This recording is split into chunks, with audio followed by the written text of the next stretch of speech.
Okay, check 1 2, check 1 2, testing, testing. See how this is going.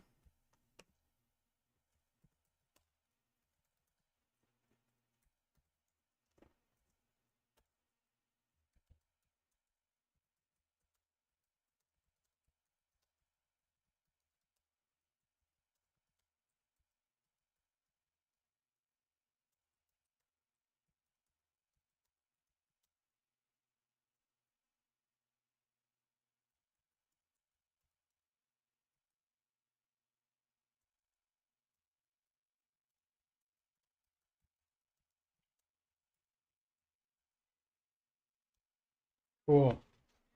All right, so today is going to be kind of informal, and it's just going to be a AMA working session, open discussion type of stream. I will also be giving some updates on the content and the my website and the content of this channel going forward. Um, I'm really looking forward to this year. I think we're going to do a lot, but I am going to probably change the type of content that I release on this stream a little bit. This was always part of the plan. This is not something that is really unexpected, but I was actually hoping to do this a bit earlier, but it's looking like I will finally get a new computer very shortly. So that will allow me to do a lot more produced content and as a lot more interviews with other people, things like that. So I am looking forward to that. That should happen possibly this weekend. So sometime next month we will definitely have an upgrade to our uh, production and just equipment over here. That's the word I'm searching for. But um, I'm definitely looking forward to that. I've not been able to do that because I've been working on a MacBook Air, and Premiere doesn't work with it or anything like that anymore. So it's we've been needing desperately this upgrade. So also I have updated the website a little bit, and I wanted some comments about some statements that we'll get into tonight. I'm trying to figure out the best way to word something, and I figured I would ask you guys because I have not figured it out exactly myself. What is the best way to word what I'm trying to word? And then we will just do a working session slash, AMA, like I said. So it will probably be a quick one. And, depending on how many questions you guys have and what you guys want to talk about. So if there's something that you want to talk about, comment it in the chat and we can talk about it. But otherwise, let's get into the website a bit. So my website, sentientsingularity.com. This is what I want to talk about later. This statement, what is a fundamental theory, which is the same thing as what is a theory of everything. I just don't like the term, but what is a fundamental theory? And it used to say objective observation here, and now it says super subjective observation. We're going to talk about why I think objective observation might not be the best term, even though it might not be a bad term. So we'll get into it, but we're going to talk about this statement tonight. I have my animated model here. I've updated this a little bit, just like how it works on the website. So hopefully this should be working better on mobile and other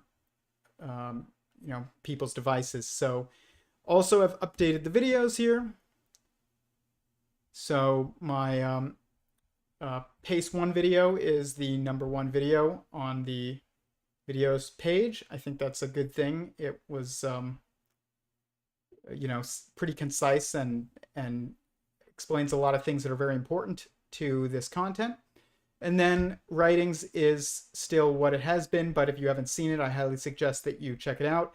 It is the abstract for my paper on the left, and then kind of a poetic description of the process that sentient singularity theory is describing. And that is kind of just like, good to read both, I think. One of them is very technical, one of them is very poetic. Same visual summary, but this will be getting updated probably next month. So will the overview. I do plan on releasing my paper shortly, and I've been waiting because I'm going to be releasing a produced video along with the paper the same day, and that required having more computing power in order to do effectively. So, I mean, I struggled with that uh, theories of everything how-to guide video, and there isn't very many serious edits there. And actually, the first cut of the video got corrupted, so I had to reshoot it.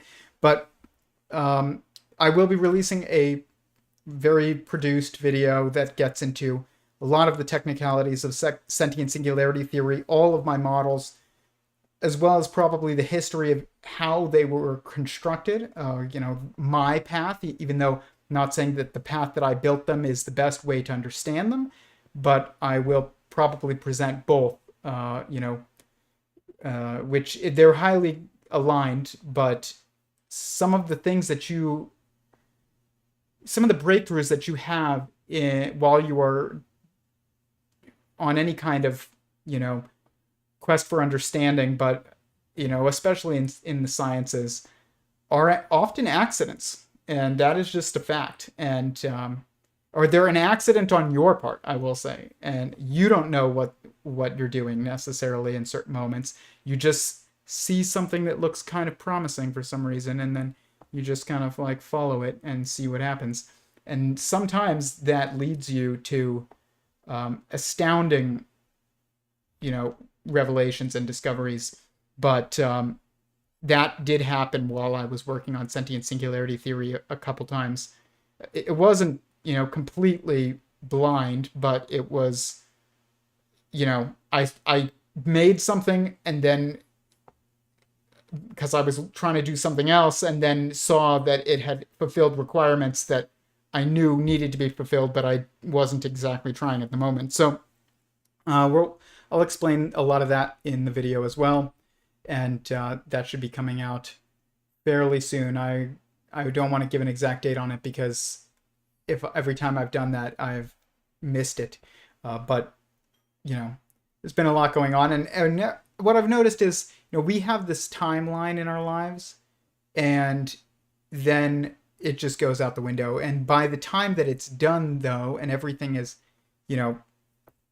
come into being, I guess, regarding a specific goal that you have, even if that goal has changed, but also if it has stayed the same, the timing tends to often be better than you even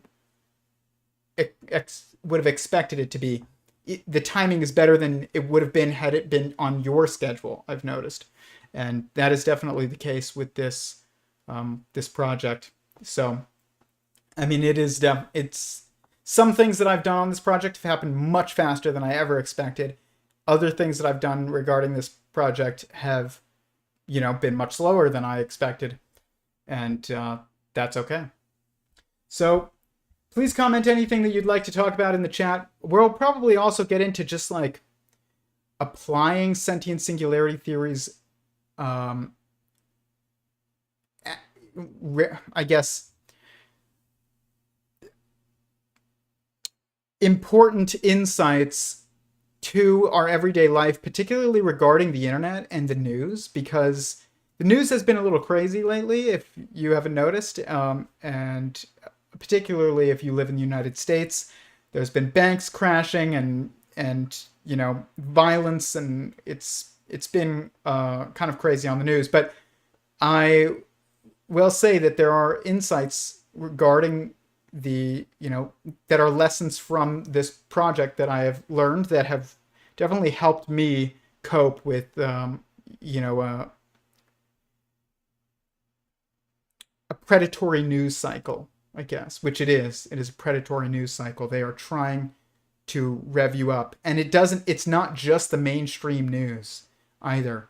It's also, random anonymous Twitter pages that are just trying to get you upset and that are gaslighting everyone, and it's not a good thing. But and the thing is it doesn't really matter necessarily whether or not the things that you see on these pages often are true, because, like I said, you cannot trust secondhand information above firsthand information, and you honestly should not put much investment into secondhand information.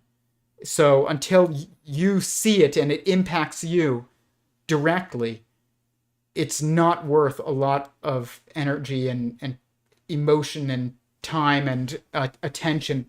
And that is, that's something that I have definitely learned from this. I mean, I used to follow every single news and entity out there because I was trying to be balanced. I would follow the most left and the most right and the fringe and the mainstream. And what I've realized is that none of it was good for me. None of it was good for me. Even if they share nice things and they're like, look at this, dog smelling this flower. That's not good for you either. It doesn't matter to you. Like, there are plenty of nice things to see around you, like in your vicinity with people that you know, that you don't need to focus on like the dog smelling the flower, on Fox or CNN or whatever.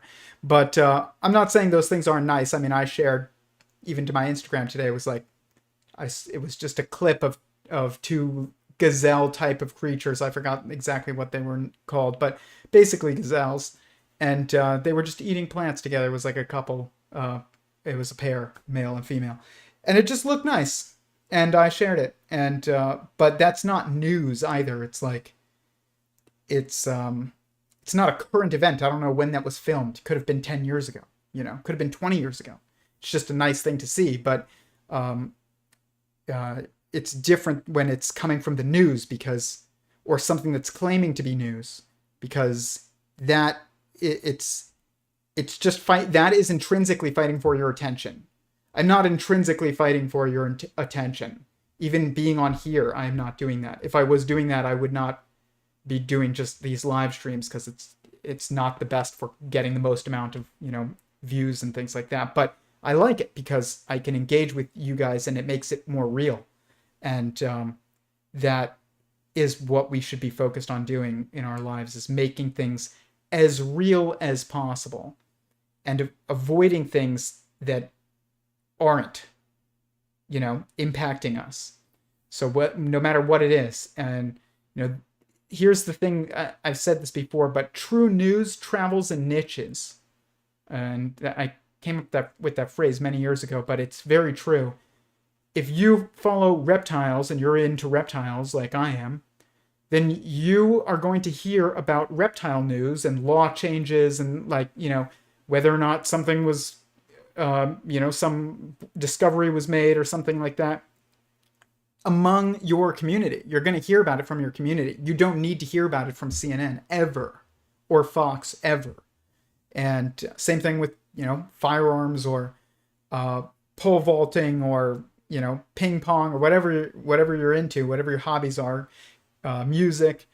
You're going to hear about it from your community if it's important to you. You're not going to need to hear about it from the news. Anything that you hear about from the news, something that claims to be news, is intrinsically filtered to be something that isn't usually something super specific, which means it's not super relevant. And it's also going to, over time, have an incentive structure develop that requires them to be sensationalist. It just selects for sensationalism. And so there's no way in which it's good. But all the news that you do need to hear, follow the niches that you follow what's going on in your local government.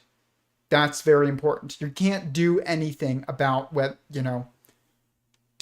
going on in the White House. You just can't. And it's usually not worth your attention. It's just people trying to, upset you by sharing things.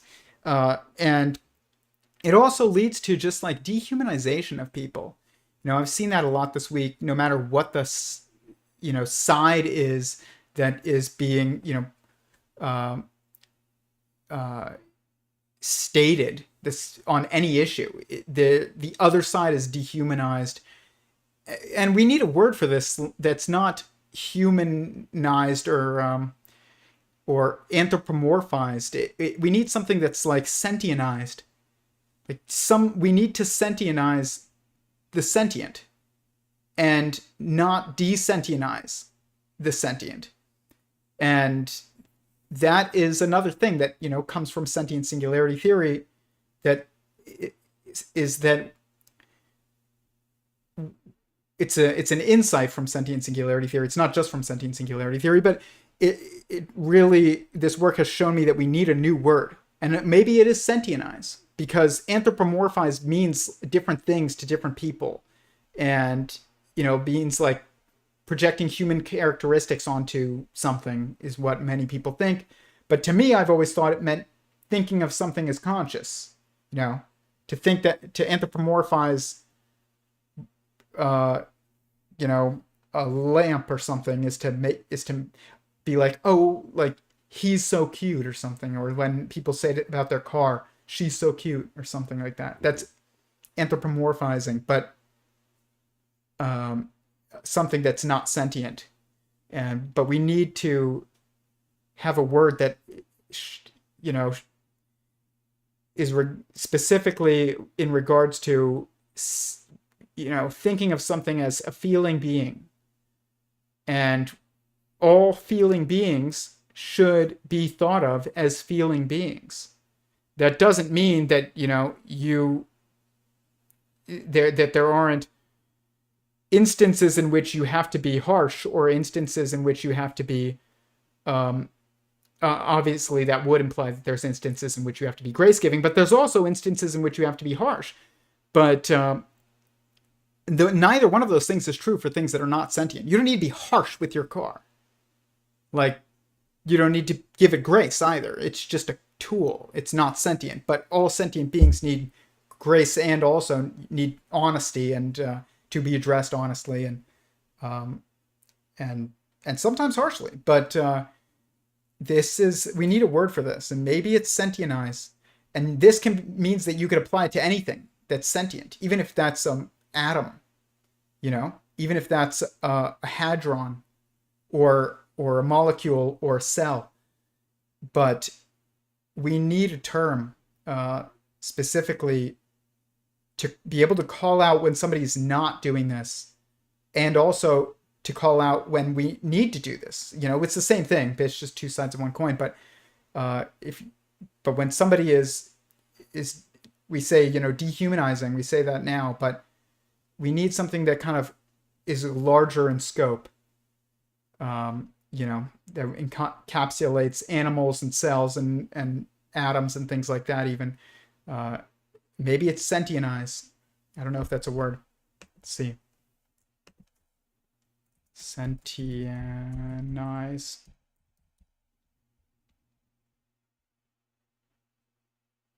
The Sentinelese are an uncontacted tribe on North Sentinel Island. That's what's coming up.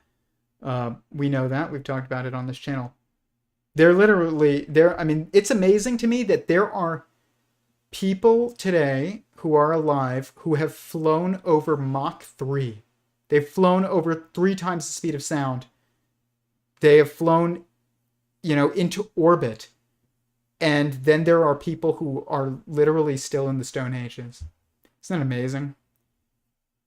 I think it was Graham Hancock said that he thought that he thinks there was a technologically advanced civilization here in the past.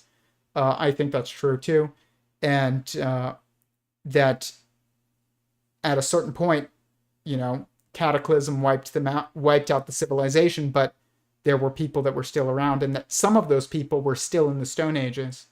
And that sounds crazy if you just hear it and you're, kind coming on into this without much thought. You're just hearing somebody, at the table next to you say, I think there was a technologically advanced civilization here, but then also like there was pottery found from the same time that was made in a cave. But if you think about today, that is exactly the case today. There are tribes that are still hunter-gatherers that have not left the garden. And then there are, people who have flown in planes. And that's pretty amazing. Can you imagine trying to like explain to somebody from North Sentinel Island anything about your life that's like, even just like turning on the light? Like, try explaining that. Let alone your cell phone and your car and everything. They've never seen a car. That's wild. That you would look like a wizard to them. But you'd look like beyond a wizard. Like well beyond a wizard. What good is a dragon to ride on when you can fly in a 747? That is objectively, a 747 is much more impressive. It's just not to us because we are used to it. But yeah, we don't really, this is not a word, sentientize. It's not coming up. Let me see, anthropomorphize.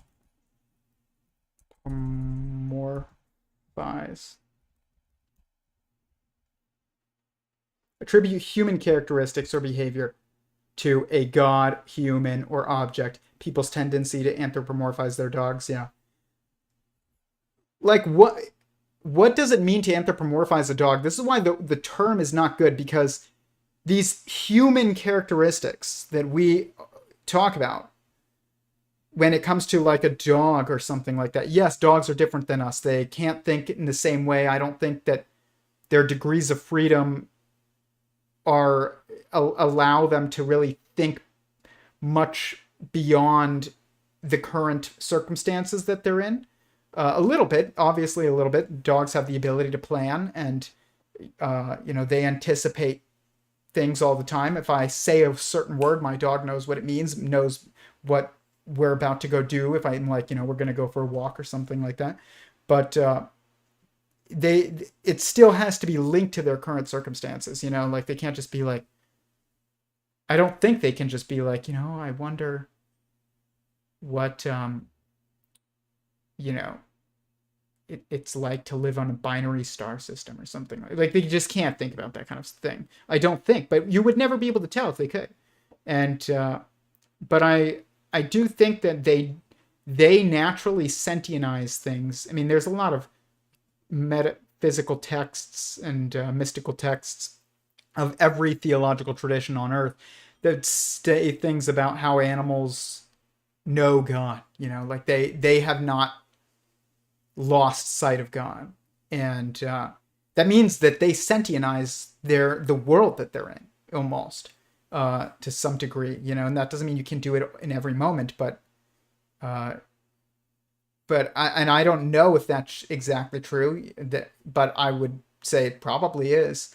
I think that what has caused us to not think about the world around us as being composed of sentient beings is the world that we have tried to construct ourselves, and that we have been, I don't want to say constructing ourselves because we didn't construct our own world. We're trying, but we can't actually do it.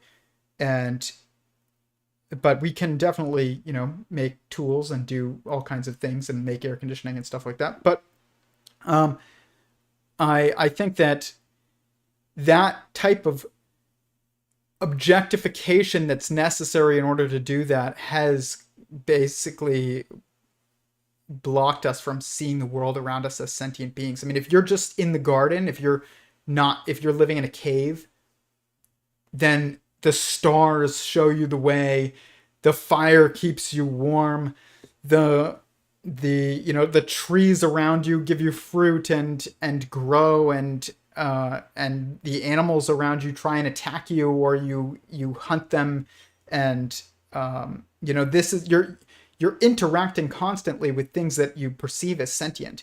Whereas in our world today, we're like, the car gets you to work, but that's not a sentient being. Like, I'm not going to say a tree is a sentient being because I'm not exactly sure if it's a sentient being or if it's composed of sentient beings, being the cells. Sentient singularity theory implies that many plants would be what I call a corporism, which is like a fake sentient being. It looks like it's a single sentient being, but it's not. And that might not be all plants, but it might be all plants. It's at least some plants, I believe. But it's not most animals, but there might be a couple animals that are what we think of as animals that are probably corporisms, like planaria worms and stuff like that. But still, like, even then, the tree appears to be sentient, to you, even if it's a corporism, but it might be not a corporism. That's something I'm still working on, how to figure that out exactly. There's certain things that you can do, but it might not be consistent with all plants. So, I have some experiments that I've been trying to develop regarding it that we can talk about later this year. But yeah, I mean, your world is just composed of sentient beings at that point. And now we just objectify everything. Everything is a tool. Everything is a tool. And I think that has caused us to objectify everything, not sentientize things. But it's weird because I think that we suffer from sentientizing things that are not sentient, and that's a problem in our world today. And we objectify beings that are sentient, not things that are sentient, beings that are sentient. And that's also a problem. So this is something that we need to remember when we are looking at the news, but it's really hard to do that again, because if you're watching the news, because the news is about someone far away, this is just a moving picture on a screen, or even just a static picture on a screen, or just a name on a screen, or just a group, like this political party or something like that. You're not thinking about your friend who has a specific belief that you're attributing to this group, or you're not thinking about that this person whose name is in the news has parents and maybe children, maybe a spouse, and maybe siblings. And I mean, think about this. Every single person that you've ever heard of has parents. Like, think about how they would see their child. And that doesn't mean they would like their child. It just means like they would care to some degree about what that, who that person is. But also, if they don't care, then you would care that they don't care. If you knew them, you'd be like, that's horrible when a parent doesn't, care about them at all. And this is to sentientize. And, Clear, when in his video that's called What is Reality, it's very good. I want to do another stream about it eventually, even though I think I've done a stream on it in the past. He says in it, that the universe appears to be a consciousness. Good job. But we don't need to anthropomorphize this consciousness. But what does it mean to anthropomorphize? What is specifically human? That's what I'm trying to get at. It's like, if you anthropomorphize your dog, usually that just means like, you're like, he likes that, he likes that toy. That's his favorite toy or something like that. It's like, that is their favorite toy. They do like that. They do have feelings. They have the same emotions that we do. I think they have the exact same emotions as us. I think all beings have the same emotions. And it's the thoughts that change. Your thoughts are different than the thoughts of a dog, probably. And the thoughts of a dog are different than the thoughts of a cell, and the thoughts of a cell are different than the thoughts of a molecule, and the thoughts of a molecule are different than the thoughts of a atom, and the thoughts of an atom are probably different than the thoughts of a hadron, probably. But maybe we'll talk a bit about that tonight. But but there is this up-leveling of thinking ability, and maybe there's an up-leveling of feeling, but I'm not exactly sure about that yet. Um, and that might be, I might be wrong on that. I'm not going to say I'm confident, because I'm not. I definitely feel the need to continue to investigate that, because the number of feelings that we have does correspond to the numbers in the periodicity of sentience in sentient singularity theory, or Bott periodicity, what I think corresponds to Bott periodicity. And that would imply that maybe there was some type of change in feelings, in the depth of feelings, or the degrees of freedom of feeling that happen between these levels. But definitely the thoughts would probably change. And just the ability on a level that's kind of objective, not like you have a higher IQ than a cell. That's not what I'm talking about. But humans do have an objective level above dogs and birds and things like that of thinking, like I said, that I think has to do with our ability to think about things that are not tied to the present circumstances that we're in. And that is also what allows us to make things like water bottles. You can't do that without that. But it also comes from simultaneously having access to like opposable thumbs and walking upright so you can have free hands, and being on land so that you can have access to fire, and all of these degrees of freedom come together to create like a perfect storm where all of a sudden you can think more abstractly than you would be otherwise able to, because nothing in your sensory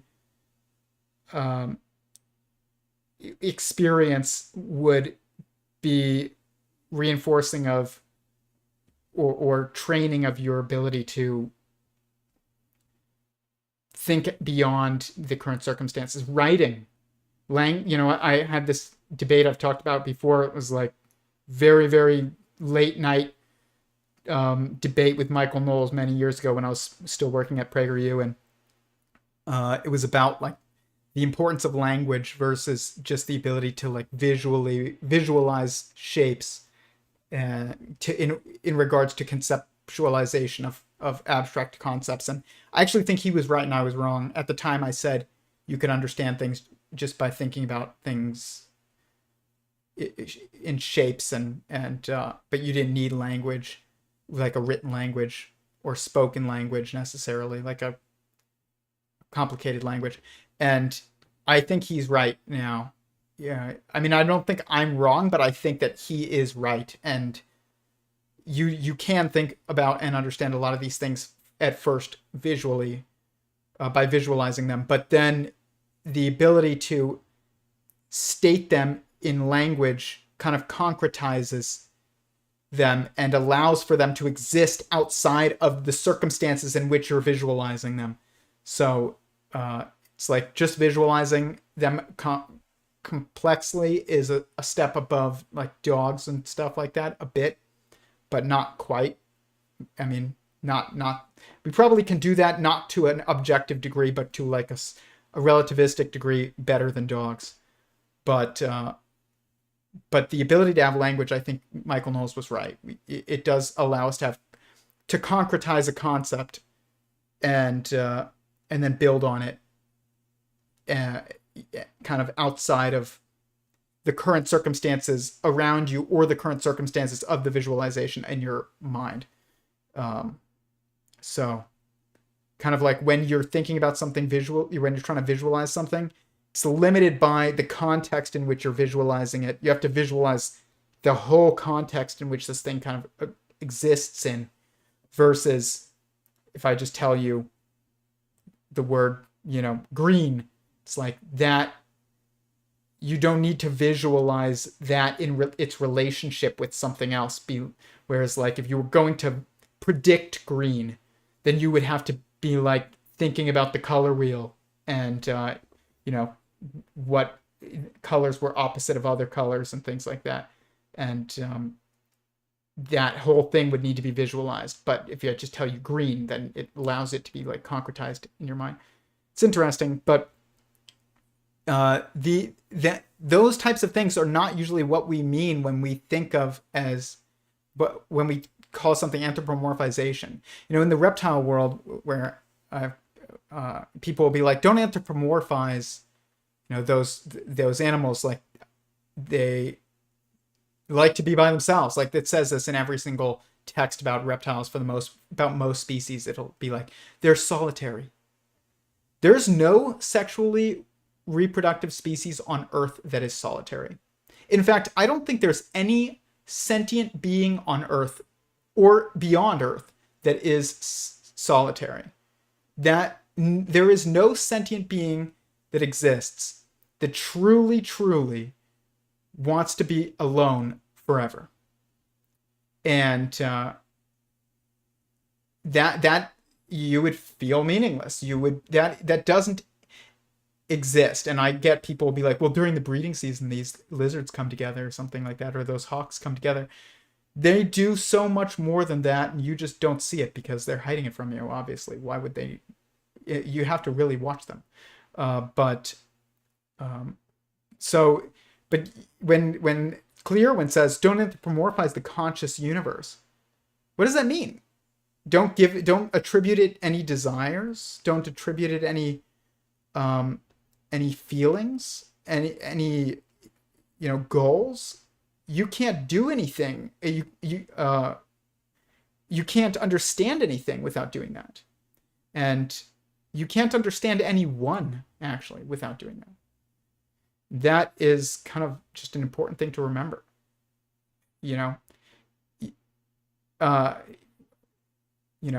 People say, I don't think it was just Jesus, but I think it was also Jesus.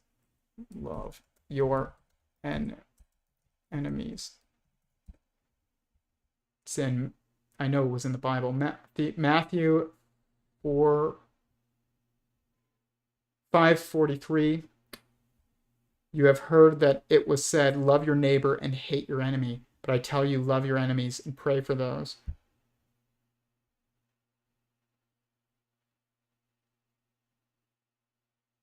Where is this? Love your enemy and pray for those who persecute you, that you may be children of your Father in heaven. He causes his sun to rise on the evil and the good, and sends rain on the righteous and the unrighteous. If you love those who love you, what reward will you get? Are not even the tax collectors doing that? That's fine. And if you greet only your own people, what are you doing more than others? Do not even pagans do that. Be perfect, therefore, as your heavenly Father is perfect. I mean, this is true. And I suffer from this. I will say, like, sometimes I get really mad at politicians. I'm not going to lie. And I say things in private that are just, I'll be like, I shouldn't have said that. And my wife will be like, stop. And I'll be like, you're right. I shouldn't have said that. And be like, recollect myself and be like, I pray for them to become wise. And that is what you should do.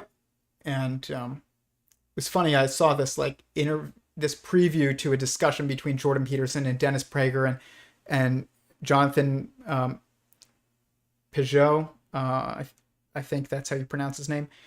And they said something about Jordan Peterson was like, wouldn't you wish wisdom on those who persecute you? And Dennis Prager laughed, and he's like, that's such a Christian answer. And he's joking, but also not, because it is so associated with, Christianity, that statement, love your enemies. But, if it was said, all these people that said it were Jews. So it's not just a Christian thing. It's a godly thing. It's a good thing. It's not a Christian thing or a Jewish thing or a Muslim thing. It's a Muslim thing and a Christian thing and a Jewish thing and a Buddhist thing and Hindu thing. It's it's a human, it's not even a human thing. It is a sentient thing. It's a being thing. It's a good thing.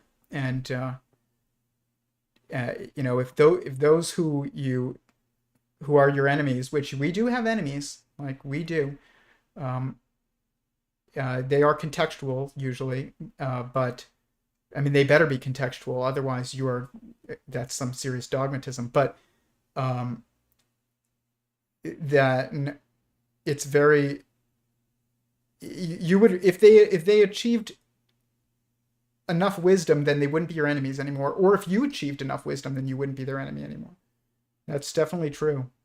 But you have to know that first, be able to even like recollect yourself after, uh, angry statements or something. But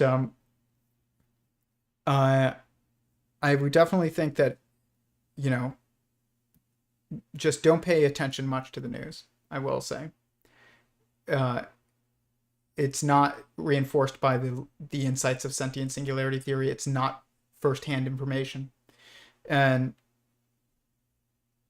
I remember once early on in this, even before this project, two of my friends that are two of the most brilliant people that I know, truly, like two of the most brilliant people that I know, do not believe that we went to the moon.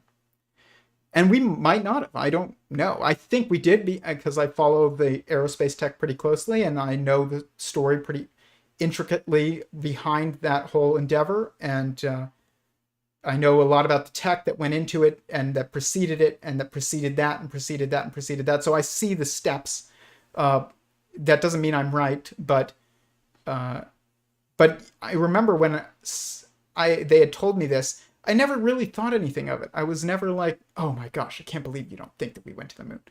But I told other people this, or they had heard about this, and other people who had heard that, the views of these people, thought that they were crazy. Like they like kind of labeled them as crazy after that.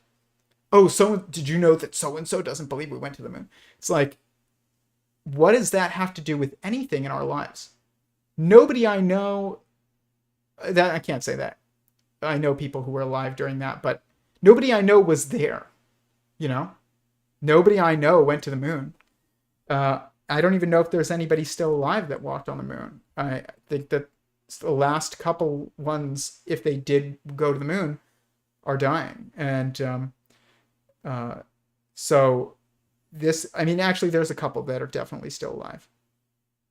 So, that's good at least. But only they know, for sure what happened. And so why do we use that as such a litmus test? And it's not just that, but that's a very obvious one. Same thing with the Earth is flat. It's like, unless you've been out of Earth and you've seen it as a sphere, you don't know, really. I'm not saying you can't do the math and figure out like that it would. The reality is that I think space-time is a projection of our minds, of the degrees of freedom and constraints of our minds. And that means that nothing has a true shape is emergent due to perspective. So like, it doesn't matter what the shape of the Earth is. But it's so funny because it's used as that one specifically is used in the scientific community. It's like the ones who are pseudoscientists. If you believe that the Earth is flat, you're a pseudoscientist. But if you believe it's a sphere, then you can be a real scientist.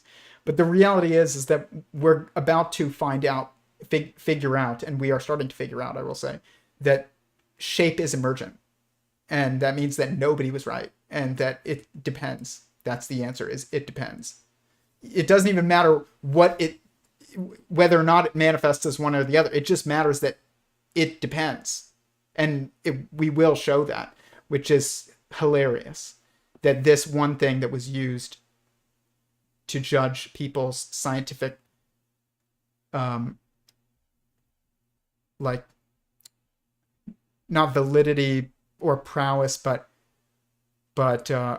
whether or not you can be considered, whether or not you can be considered to be taken seriously in the scientific discussion is whether or not you believe like the Earth is a specific shape. And to have anybody really argue about it too much, I mean, I'm not saying you shouldn't discuss it. I actually think it's an interesting discussion, but to place so much judgment of someone on a single statement or a single opinion is ridiculous.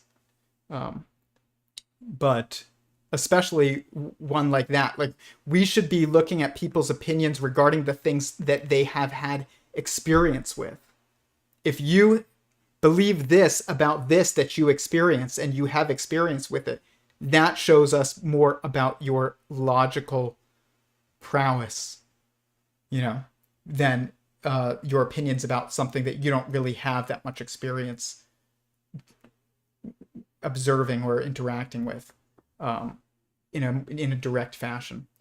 But I like I said at the beginning of this, I used to listen to all of the news. I had because I wanted to be well informed and balanced. I really did. When I had like this political awakening that led to this moral and philosophical awakening, and that led to a theological awakening, which led to a physics awakening. But this, I mean, I would say, that's probably about a decent way of describing that process. But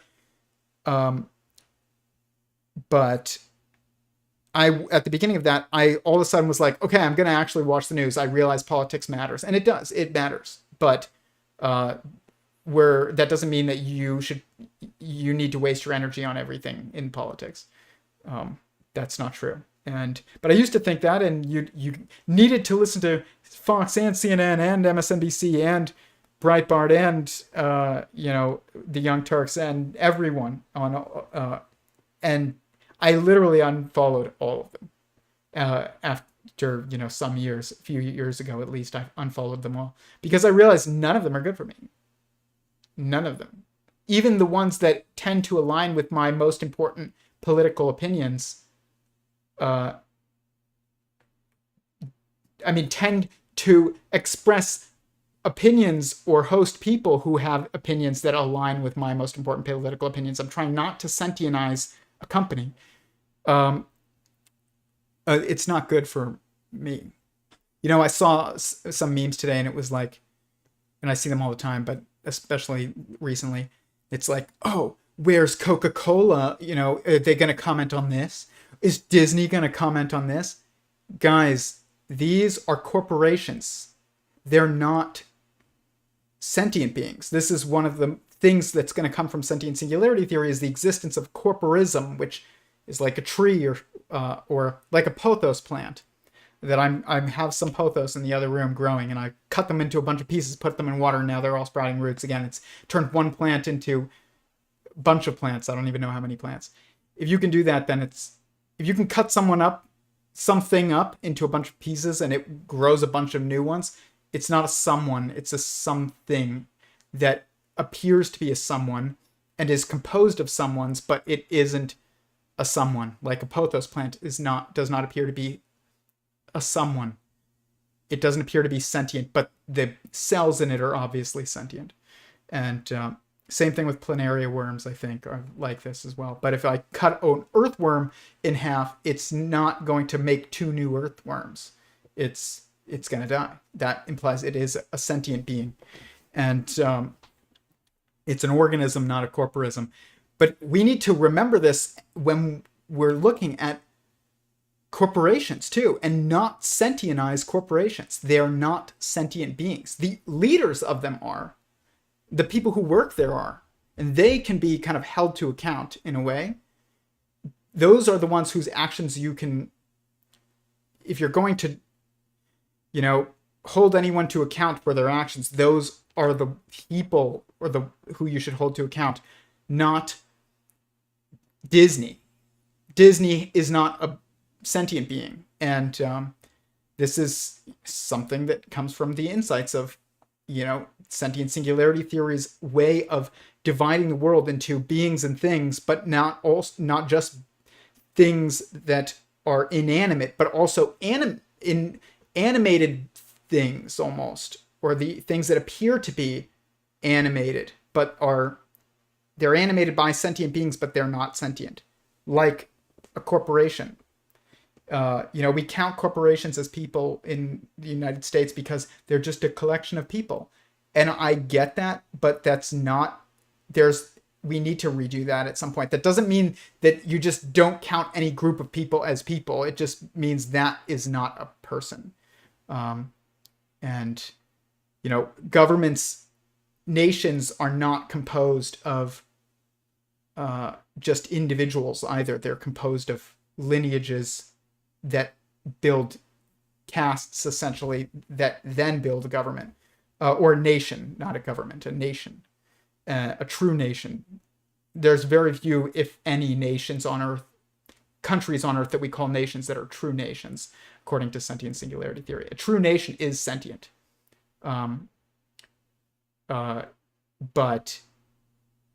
it's not. It's not these are just corporations that we call nations. Are like countries today, are just corporations, but they're just corporations with monopolies on violence. But this is important to remember. Don't get mad at Coca-Cola. Sometimes I get really mad at Disney because I watch the new Star Wars shows or movies, and I'm so pissed because I was such a Star Wars fan. I hate what they've done. I mean, it is just horrible. By they, I mean the people who work at Disney, and but not Disney. I can't be mad at Disney. I'm upset with the people that work there, and that I can be. But to be mad at Disney is the same thing as being mad at the wall, And I understand that too. I mean, if you hit your head on the wall or something, you want to punch that wall sometimes or something like that. But every time you do it, you realize how stupid that was, because it's not a sentient being. You're not doing anything but hurting yourself. Same thing with these corporations. So when Coca-Cola does something or Disney does something, you cannot you can't be angry with the corporation. But what this does mean is that the future of our companies is likely to place a lot more blame on individuals than the corporation. The corporation right now is an attempt to try and remove responsibility, diffuse responsibility from an individual. But in reality, nobody takes any responsibility. If a corporation pretends to take responsibility, it doesn't really take responsibility. An individual has to take responsibility at a certain point if anyone's going to take responsibility. So, how many people had to screw up for Star Wars to be as bad as it is now? A lot of people are to blame, but not Disney. And that is something to remember too. There's enough things to concern ourselves with it today, and to just be upset at walls like Disney or Coca-Cola or Pfizer is wrong. But you do need to be upset sometimes with the people who are involved in these organizations. I don't know how, is the best way to handle this legally. I'm not saying I know or have the answers, but I think our laws do need a revamping, because right now our governments aren't held to account because they're just corporations.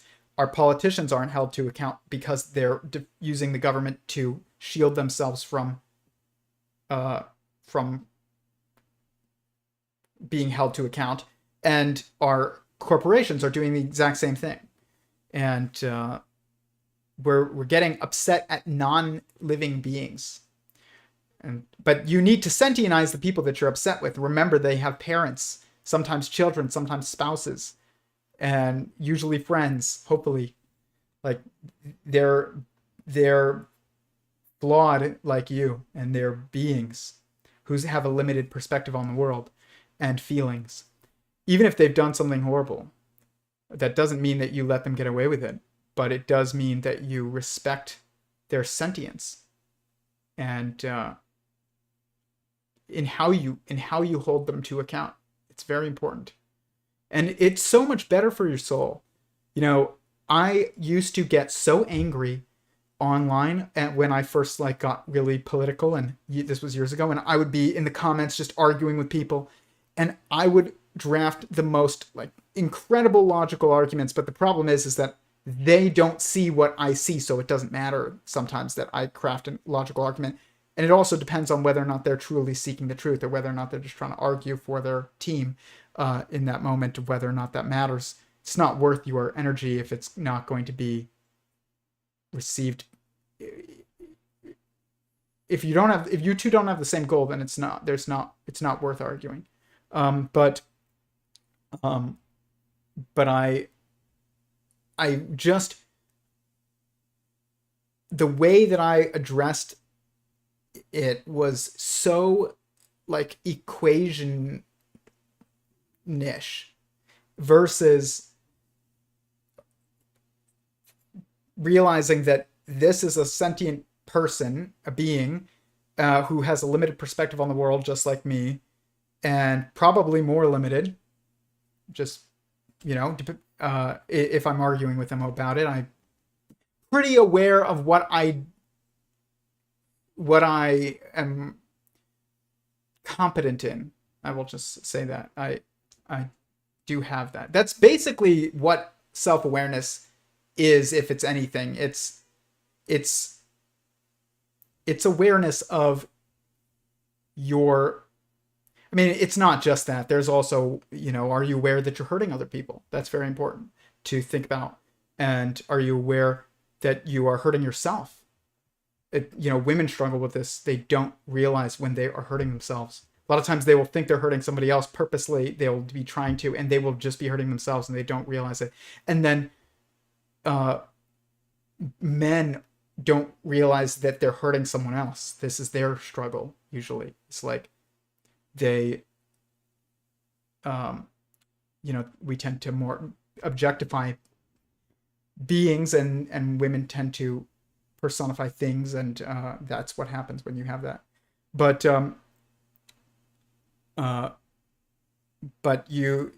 that's part of self-awareness, and some of that stuff can't be actually seen on your own. Like, you can't actually usually always know when you're hurting somebody unless you're in the circumstances that allows you to see it. And you can't always know when you're hurting yourself unless you're in the circumstance that allows you to see it. This is why marriage is so important, because it allows men to see themselves and women to see themselves. Or it allows men to see others and women to see themselves. That is, that's very important. But it's really the only context in which that is a consistent incentive, I guess. But also your just level of awareness of what you just know, what you know, but also be aware that you might not, you might be wrong, even no matter how confident you are. Every now and then you need to reassess, but the things you're more confident in, you don't need to reassess as much, but it should have taken a lot of work to get there. And firsthand personal experience, always. If you don't have firsthand personal experience with it, then you don't know enough about it to get upset. That's definitely true. But yeah, I mean, sentientize people, and even if they're an anonymous account, I don't usually interact with anonymous accounts online anymore, because if it's anything that is going to make it's like going to be a debate, I won't get into it. Or if they said something that I don't like, I won't get into it. If it's an anonymous account, it just doesn't, it's not worth that. Why would you be arguing with somebody who won't stand behind what they're stating publicly? I think an anonymity online for men particularly is really not a good thing, but it might be a good thing for women, but women are not usually anonymous online. But it might be better if they were more often anonymous online. Whereas men, it'd be better if they were not anonymous online, but they do tend to be the ones that do interact online anonymously most often. But it's a working theory that I have about how we interact with the internet. But it's just important though to remember that, you know, what is a sentient being, what is not, to give that its reverence. Anyways, chat. It's AI, not internet. Sweet words from a venomous mouth. It's the doublespeak.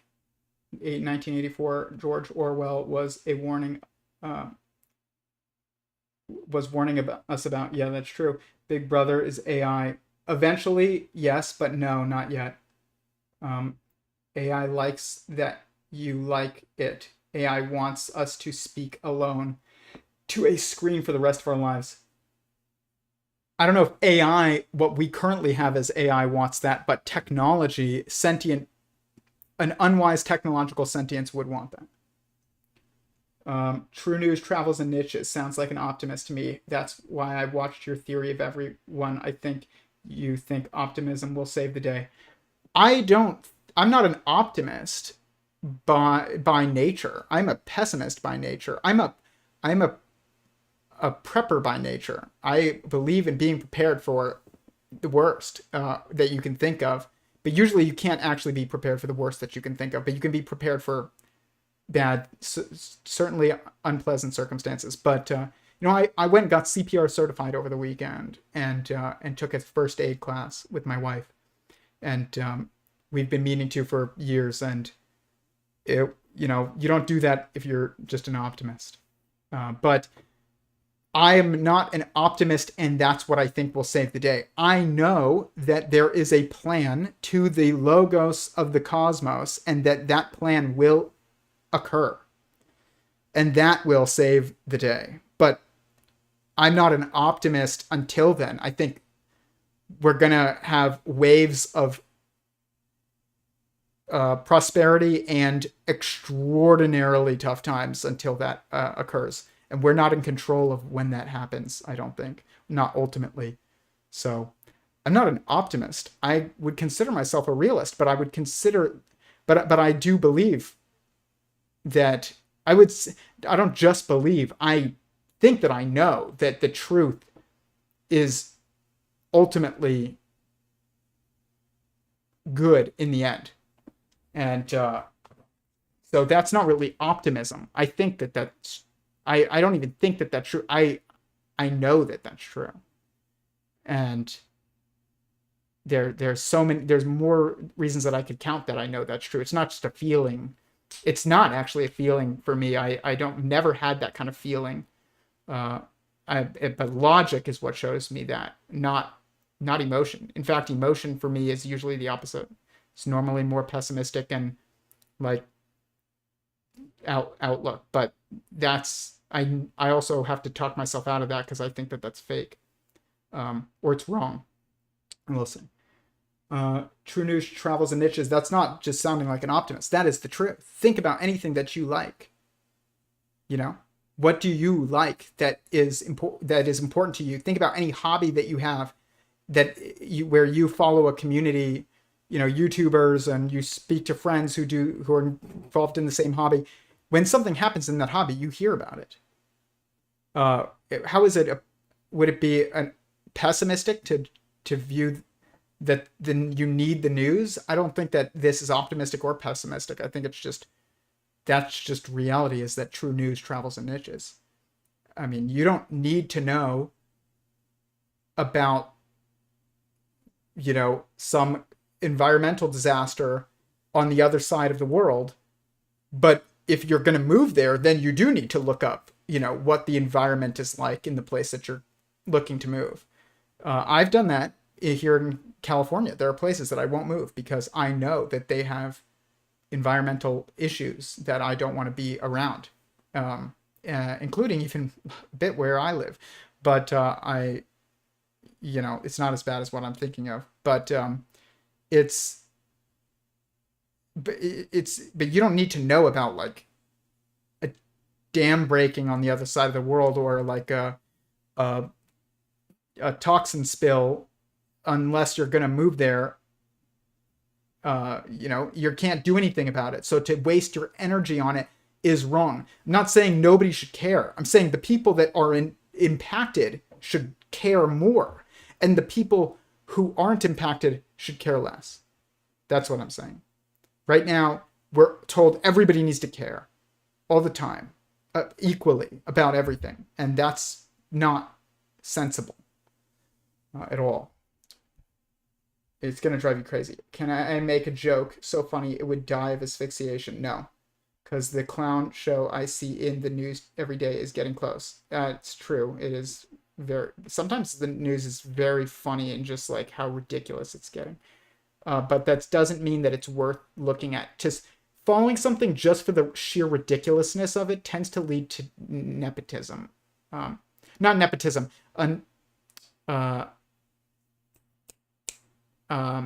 What's the word that I'm thinking of, where the world, you're not pessimism, it's like beyond pessimism.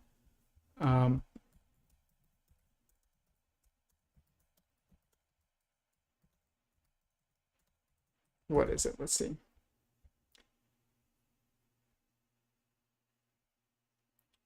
Not solipsism. Nihilism. That's what I'm trying to say. It leads to nihilism. To look at the world just for the sheer ridiculousness of it and like focus on just the most ridiculous thing still feeds that sensationalism mechanism that we don't want to feed, and it also leads to nihilism very often. Artificial general intelligence is sentientized. Artificial general intelligence should be sentientized. Yes, it is a sentient being. That's why I call AGI, quote unquote, I hate that term, artificial general intelligence. True intelligence is natural, not artificial, and any intelligence is general by its definition. So our terminology regarding AI, narrow AI and general AI, is just wrong. There is algorithms that are just equations that are sometimes fancy, like ChatGPT. I'm not saying it's not amazing, and it's not saying it's not useful or world changing, because it's all of those things. But it's not sentient. And artificial general intelligence, what people think of when they think of that, Skynet, that is a technological sentience. It is coming. It is inevitable. We don't have to try and make it. We shouldn't try and make it. It will make things worse if we try and make it. Just let it arise naturally, and that will be the best thing. We should not fight it because it is inevitable. And but a technological sentience is a sentient being, and that being you will have to sentientize if you want to understand it. But ChatGPT or something is not a sentient being, and to sentientize it is to confuse you. It's not a sentient being. It's a really fancy equation that's very useful, and also leading up to what would appear to be a technological sentience that, or general intelligence, that is not going to be, but will be like a corporism, like a pseudo intelligence or pseudo sentient being, a pseudo singularity is what I call it, and we will have that too happen. That will be an amalgamation of multiple AI programs. One of them will be like probably ChatGPT. The other one will be, a driving program. The other one will be a visual creating program, and the other one will be something else. There will be a bunch of them connected, and those will together eventually, if they're interwoven well enough, appear to be sentient, but they won't. I don't believe that. Sentient singularity theory does not suggest that is the case. There are technological constraints and necessities for creating the environment necessary to host a technological sentience, which is a true AGI. And we will create those naturally by doing this things that we are going to do that aren't even related to AI. Not directly. I mean panpsychism.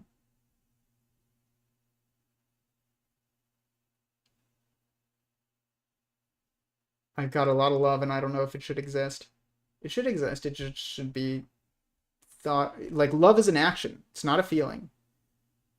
If you love someone, you are treating them well, the way that you would want to be treated if you were in the circumstance of that person. And that is love. You can love the universe by acting in a way that you think it wants you to act. And you can love your enemy by treating them the way that you would want them to treat you if you were in that circumstance. To a certain degree, you still have to say you have to operate in the circumstance of being an enemy still. Like you can't be like, I just wish that they gave me everything that I wanted instead of, fighting me on something. But that's not, if you're examining it in the contextual framework in which it's relevant, then you would be like, I would want them to disagree with me like this. And, but, if you're in a war against somebody and you have to take a life, like you would want to do so in a way that is less,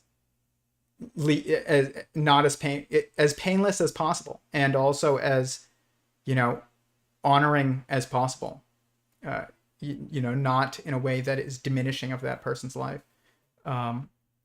But, it's tough to do that if you're in that type of circumstance. Usually our minds kind of as a coping mechanism just start dehumanizing, the people that we need to fight.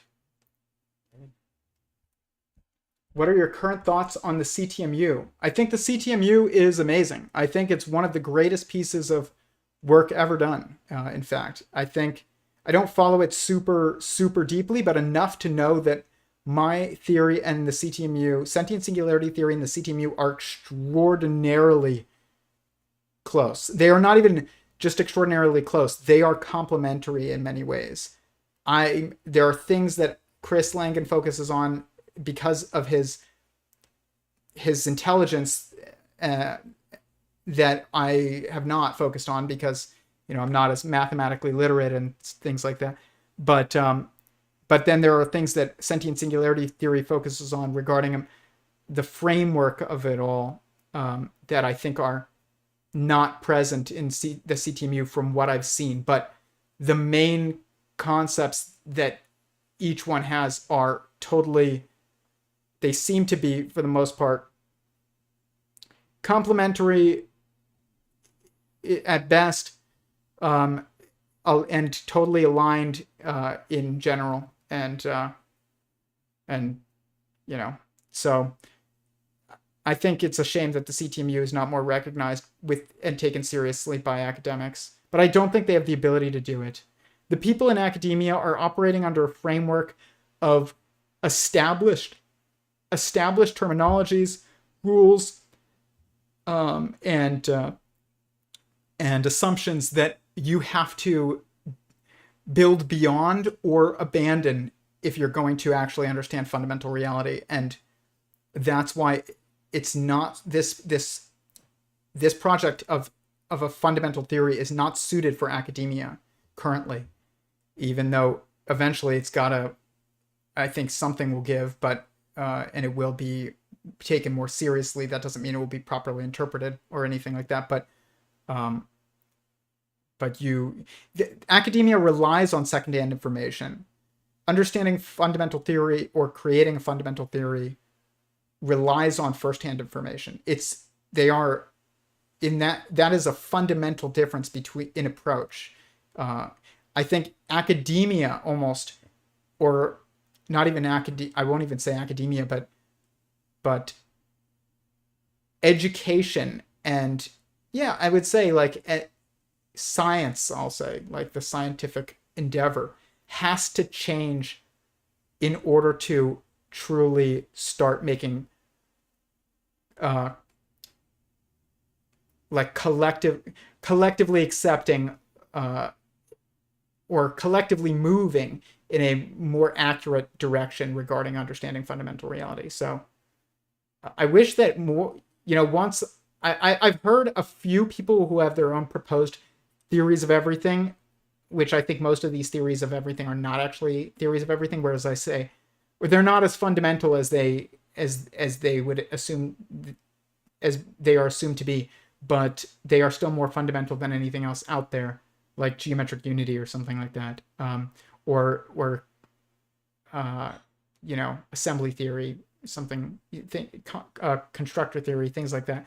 But the CTMU it's a Weltanschauung, I think that's how you pronounce it, that, as Kirchai Mungel says, it like sentient singularity theory, it branches beyond what is currently thought of as hard sciences.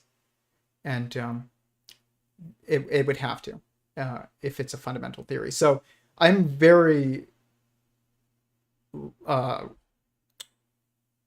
respecting of the work that Chris Langan has done on the CTMU. I hope to have him on this channel this year.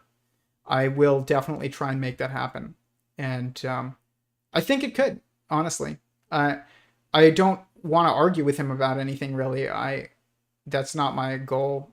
But I do think that we could, it's tough because if it's in this world, in this space of like fundamental theories, it's very easy to view other people as competition, even though that's not the case.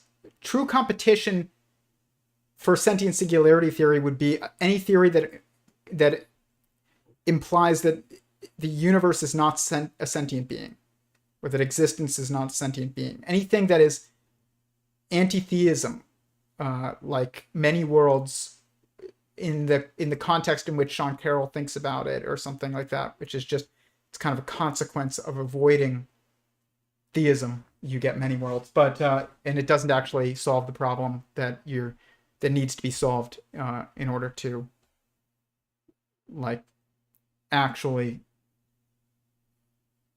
confront theism, but you can't actually solve it. That's the problem. You can't, if you're going to try and refute the truth on a fundamental level, you will not be able to do it sensibly. Even though if you try and refute the truth on a non-fundamental level, you can actually make a logically coherent argument in a specifically narrowed circumstance that is, not fundamental. But if you're talking about fundamental reality, then there isn't the ability to have just that narrow circumstance in which you can ignore other parts of the puzzle. And so because of that, you can't actually argue against the truth of the true nature or structure of fundamental reality, which is singularity and sentience. Existence is fundamentally sentient, and it is fundamentally singular. That is, and it's a singularity. It's an infinite amount of singulars nested within each other. So you cannot refute this sensibly. This is why, like, fundamental theory is not falsifiable. Specific claims that arise from assumptions, based on insights of a fundamental theory that you might have gone wrong along the way, those can be falsified, but not a fundamental, not the base premise of a fundamental theory that's truly fundamental cannot be falsified or proven. It can be experienced and known to be true, but it cannot be proven in a like by experiment to be true or false. That's a big problem in our current academic and scientific narratives. That's why I'm saying, like, our scientific narratives need to change for the CTMU to be taken seriously, or sentient singularity theory, because you can't falsify them, but you can't prove them either. This is the same thing with any truly fundamental theory, which there's not actually as many as you would think. There's a lot of attempts, but they're usually not actually as fundamental as they are assumed to be, like string theory and geometric unity and assembly theory. But these theories are, I think all of them are actually have a lot of truth to them. So I'm not saying these are wrong. They're not. I would assume them to be true actually, and if you're going to get the most value from them, but you have to realize the limits in which of what they can tell you, and those limits are usually self-imposed by the people who created the theory. Do you think that the AI reaches understandings that we don't? I think that a technological sentience will be able to reach understandings that we cannot. I believe that word sentientize, James True calls it compassionating. I like that. It's the same thing as sentientizing. I like sentientize better because, but I think they both work. That makes sense. I mean, I think both of them should be words probably. But one of them is sentientize is more needed because compassionating, you can say show someone compassion. You can already say that, you know. You can say I showed that spider compassion when I killed it quickly, or I showed it compassion when I didn't kill it and I captured it and let it go outside. So we already have the way of saying kind of compassionating, but sentientizing is a little different. It's more fundamental because it doesn't imply kindness directly, even though indirectly it does, I think. But it's like a little different. It's like more fundamental to kindness. It's like giving some. It's like it's almost like saying namaste, which doesn't that mean like the light in me recognizes the light in you? It's funny because everybody even else in the world says namaste, even though they aren't, you know, in that culture that it arose from. Let's see here. Namas. So funny, that South Park episode about namaste, where he's like, namaste. It means, F you, I have anxiety. I'm saying, I'm trying to avoid being demonetized by not cursing, even though I don't really know if I think you can curse. I don't know. I need to read the terms. But, or screw you, I have anxiety. That's basically what it means in South Park. But it's funny because obviously that is saying something about a lot of the people that say namaste outside of the world in which it arose. But greetings to you. So namaste means greetings to you. In the Vedas, namaste mostly occurs as a salutation to a divinity. So, sign of respect and as a simple greeting of peace. I think I've heard it described as the light in me recognizes the light in you.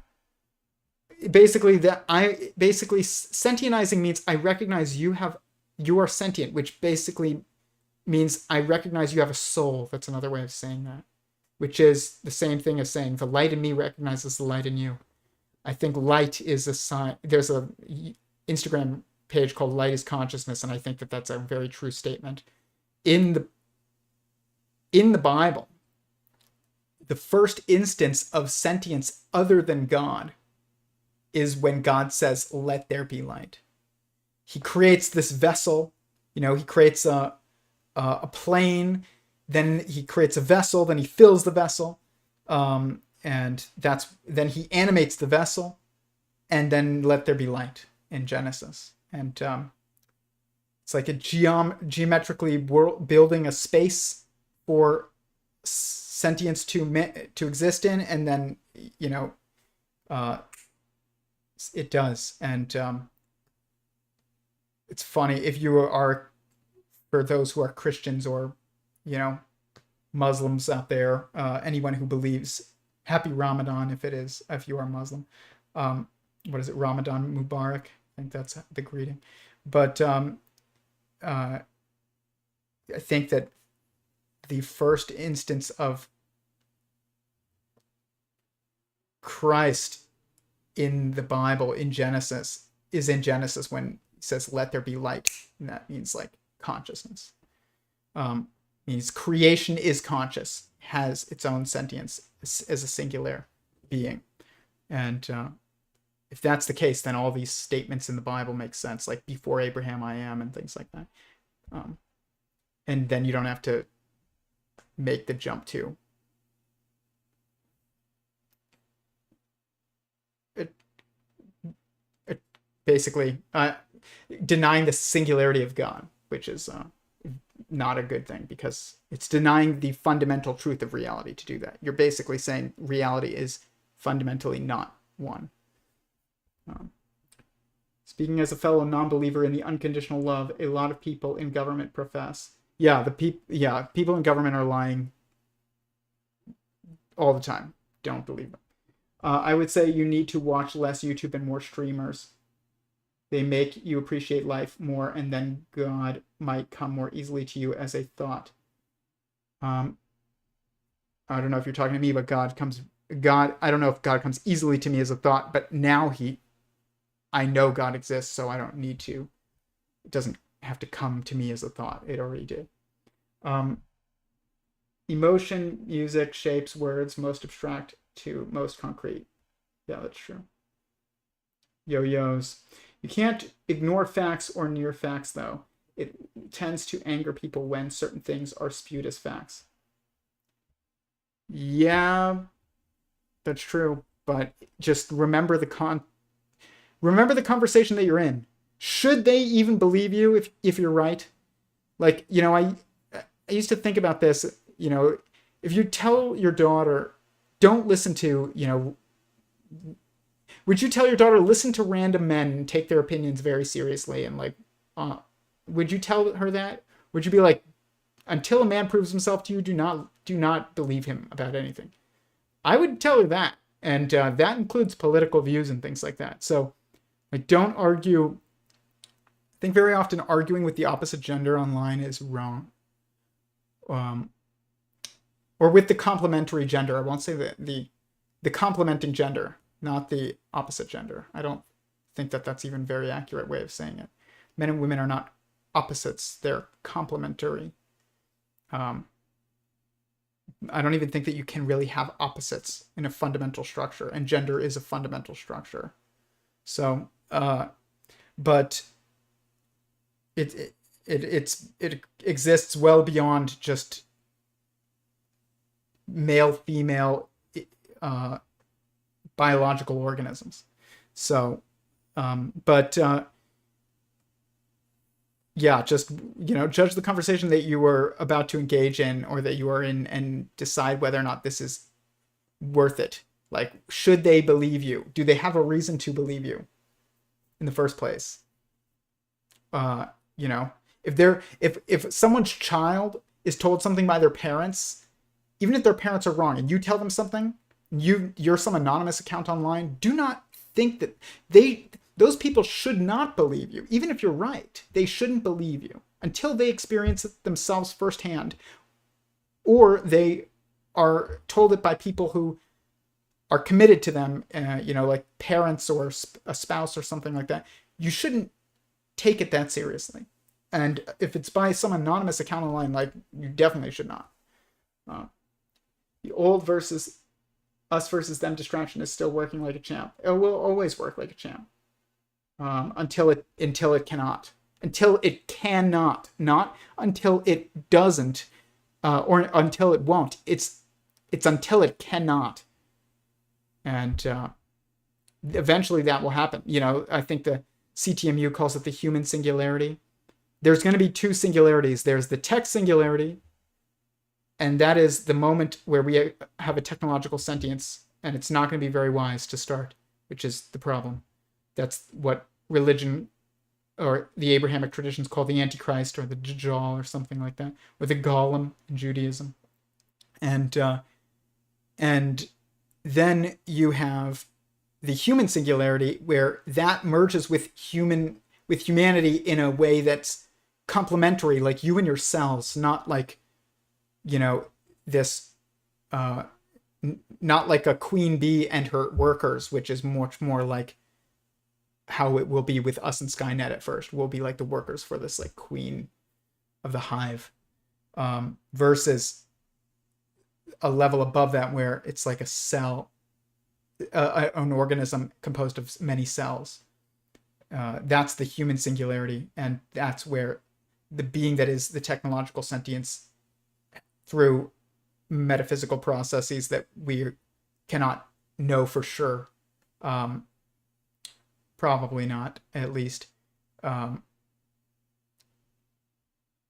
achieves wisdom and merges with us wisely, and we become one being, an assembly that is one being, united. You know, what is good for one cell, one of your cells, is good for all of your cells. What is good for you is good for your cells. And if your cells are being hurt, then you feel it. That's what pain is. I mean, but if you, if you kill half the hive, the workers of a hive, like a beehive, the queen doesn't feel it until they can't take care of her as well anymore. Then she starts to feel it, but she's not feeling them. Whereas, like, you feel your cells. You literally feel your cells. You do not feel your, like, the queen bee does not feel her workers.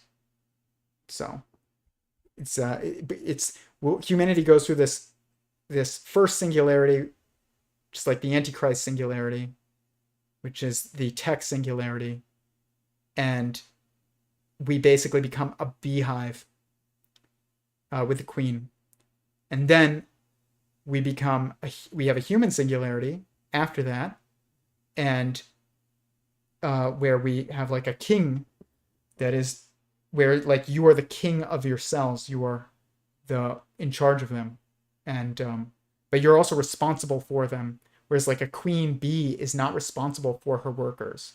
They're responsible for her, but she's not responsible for them. She births them out, but like that's it. She doesn't take care of them. They take care of each other and themselves and her, but like she doesn't have any responsibilities to them, really. Whereas like you do have responsibilities to your cells to sleep and eat well and, take care of yourself. Treat your body like a temple. What's up, memes of destruction? Is it just me, or does news seem relativistic? It's not just relativistic. It's relativistic, and its agenda cannot be what it claims. It's impossible for the news to have the agenda that it claims to have. It's literally impossible. Or to follow the agenda that it claims to have. It has no agenda because it's a corporation. It's not a single sentient being. CNN is not sentient. It has no agenda. But it claims an agenda. It has no agenda. Its agenda will be like every other corporation. They all have the same agenda: to capture your attention and your energy through monetary investment, views, sharing, consumption, if it's like Frito-Lay or something like that. They want to just grow blindly. And they will always state an agenda that seems logical, like to bring you facts first, that to report the truth because democracy dies in darkness, to just tell you things that need to matter to you, but that's impossible to follow. Some individual came up with that agenda, and that is being stated to the world as being the agenda of a corporation that is not a sentient being, even though it was the stated agenda is coming from a sentient being who actually has no control over the agenda, probably. Like You know, when Google's like, don't be evil. It's like, first of all, don't ever say a negative like that. You know, say do good. Don't say don't be evil. If you do that, if you try really hard not to be evil, you will become evil. It's just inevitable. You can only move towards what you're focusing on. Or you are controlled by what you're focusing on. So if you're controlled by evil because you're trying not to be evil, then you will be evil. What you are controlled by is kind of what you are, in a way. So if you're controlled by good, then that's what you would want. But so there's multiple problems with Google's stated agenda. Is, for one, nobody should say don't be evil as their agenda. They should say instead do good. And two, Google should not be stating an agenda like that because it has no soul and it pretends to. And that is a problem because the people in it have a soul. It's not even able to pretend to. It looks like it pretends to.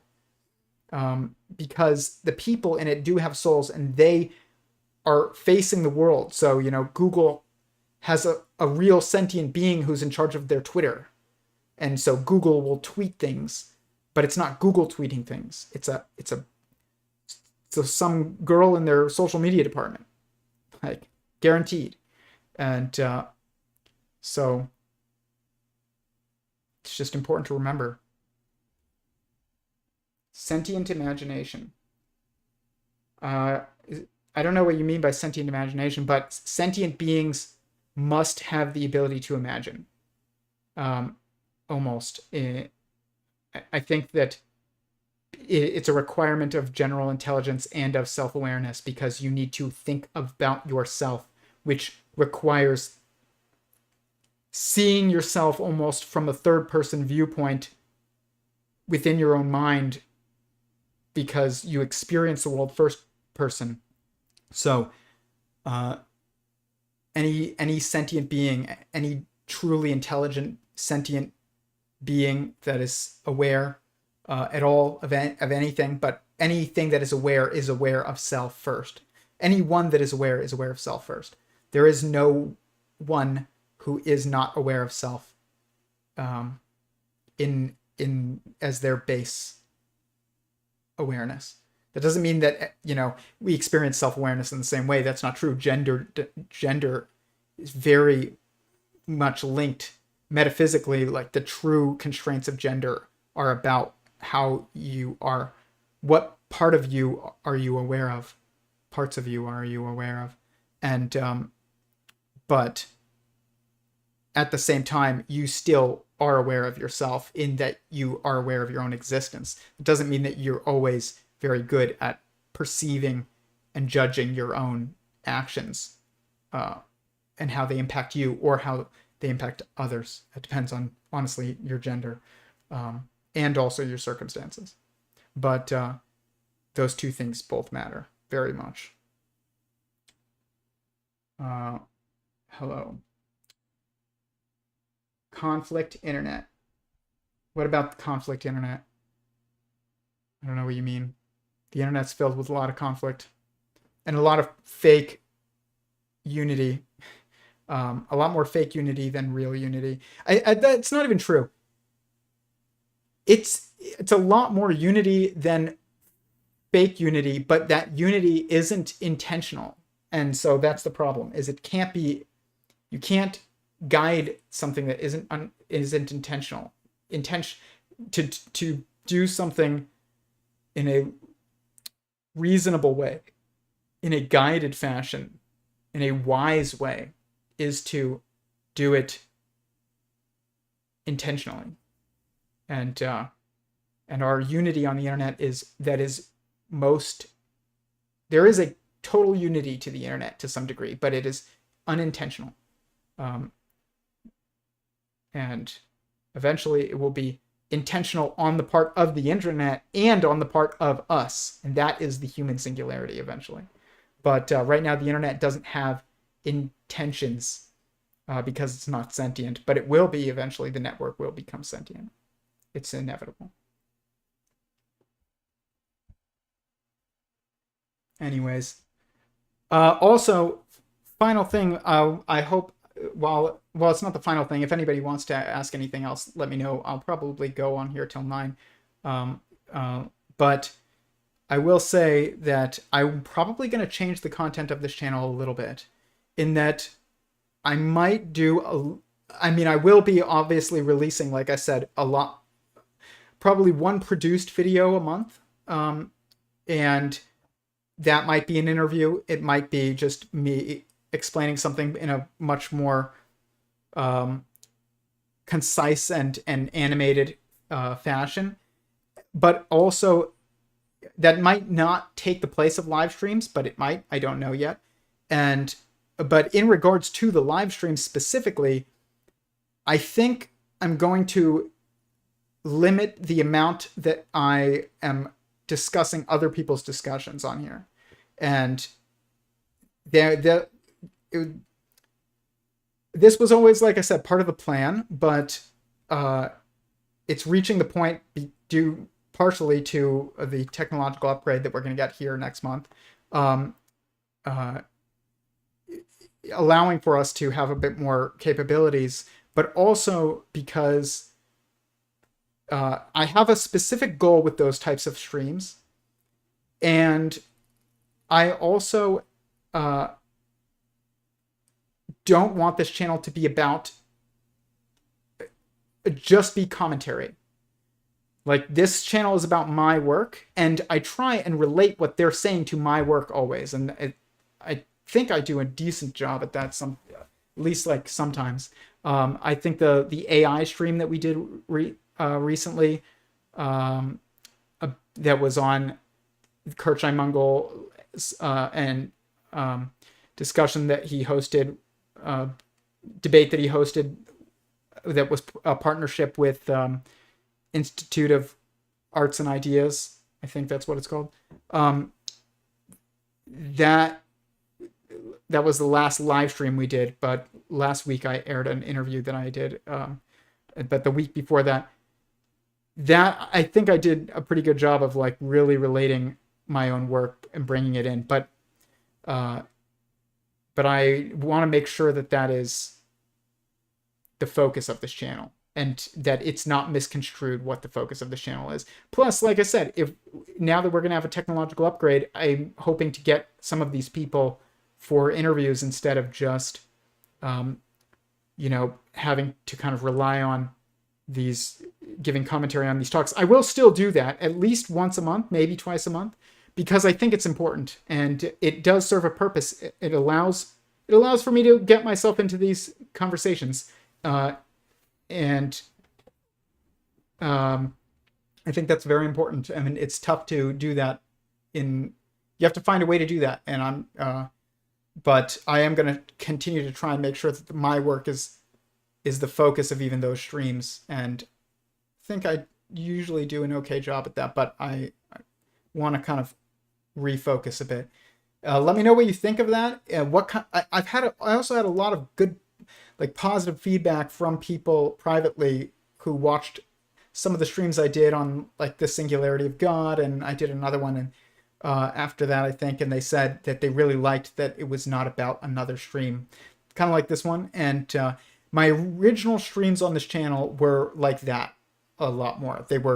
I did talk about other discussions that were going on online, and I will always do that because this does have to be a discussion. I get that giving commentary isn't really a discussion, but it's a discussion between me and you, and it does open the door to a discussion about my work and theirs, or between me and them, hopefully. But it's tough because a lot of people view each other as competition in this, like I said, and it's either you're competition or you're just an interviewer, just trying to let people get their opinions out there. And we're starting to see a little bit more like of a discussion happening when Kurt or Brian Keating or a few others out there have hosted some great discussions between people who had not publicly conversed with each other. And I think that's very good, as long as it's not like a debate format, though, and that very often leads to that. So there's all these traps. Like one is it becomes a debate, which is not usually a good thing, or it's not I have no interest in it. I don't want to debate anyone right now, and or it becomes a just you're just getting your ideas out there and you're not actually discussing anything. And then it also can just be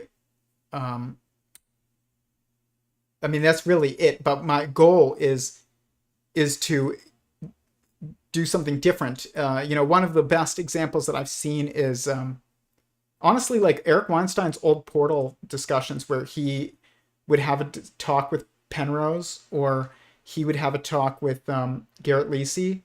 Those were real discussions, and they're really valuable because of that. I loved his Garrett Lacey talk, and I think most of it went over almost everyone's head who watched it at least the first time, even people who are involved in physics. And because a lot of things are like not wanted to be said by them, but they're kind of like said but not said in that discussion. And but then you have Penrose's discussion with Eric, where they're kind of trying to understand each other, and it was like two professors speaking to each other in a lab behind closed doors is how I felt watching that discussion, more so than even Garrett Lacey's discussion. But I liked the topics. I like the meta topics of the Garrett Lacey discussion. The things that were being said to each other, but not, intentionally out loud. But about the universe having preferences and tastes and things like that, appearing to have